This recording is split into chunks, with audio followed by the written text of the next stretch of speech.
Marx was born in 1818 and died in 1883. He was a Prussian philosopher, an organizer, an economist, a sociologist, and in my PowerPoint you will see that I also say etc.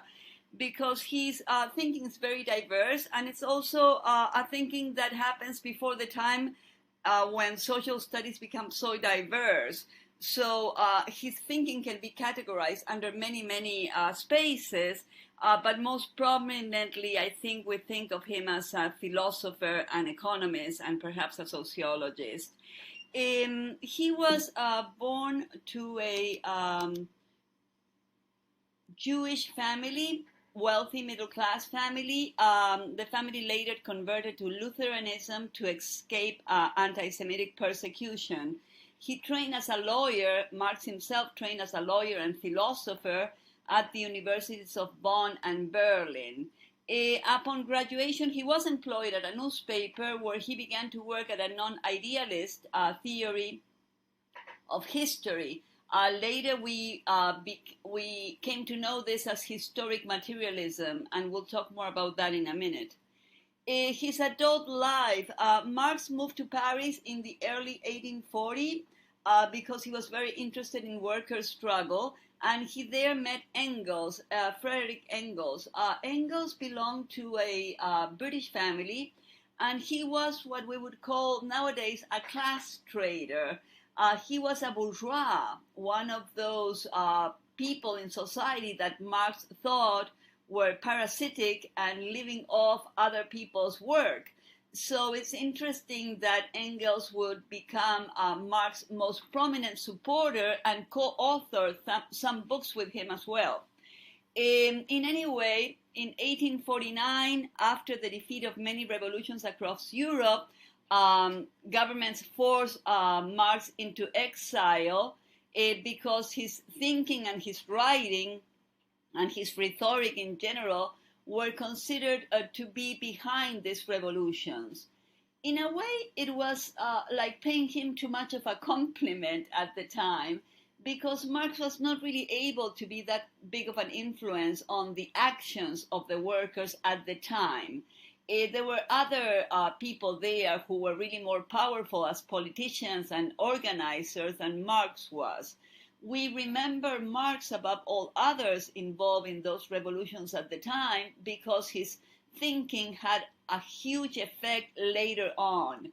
But at the time, it wasn't that important what he was able to do. But in any case, his wife and himself had to flee into exile.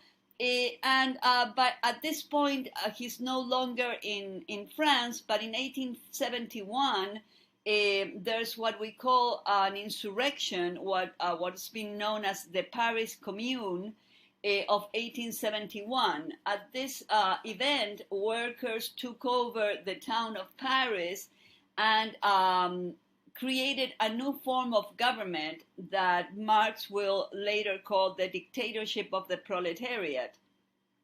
It wasn't a dictatorship in the sense that we understand it now.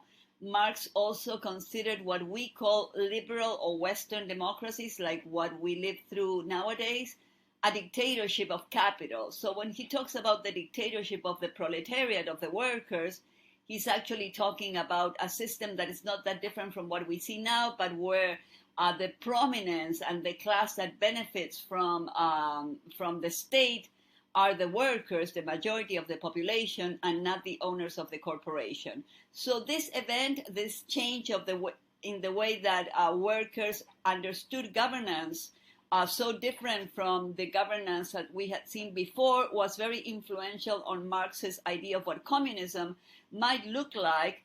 And he also had a huge influence from people that he despised, like Proudhon, a very well-known anarchist at the time, the first person that we think of as an anarchist, Fourier, a pre-anarchist, and also by more bourgeois philosophers like Hegel, and totally bourgeois economists like Ricardo and Adam Smith. Those were the biggest influences in Marx's life. Marx, as I somewhat anticipated maybe a little earlier, ended his days in brutal poverty in London because he was not able to sustain any jobs since he was a well-known troublemaker. So Engels supported him, but the support was not enough, and Marx really and his wife suffered incredible things.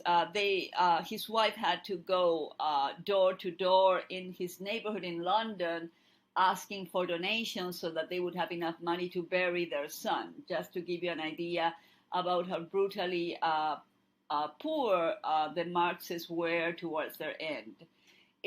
Although Marx was not able, as I mentioned, to establish a strong workers' party at the time, his ideas had a huge influence on labor and workers' movements to our days, and many people understand that much of how we organize and how we think today, from a center to the left perspective, is strongly influenced by Marx. And many of us, like myself, I personally think that in social theory, we wouldn't be able to utter a word if Marx hadn't come up with the concepts that he did.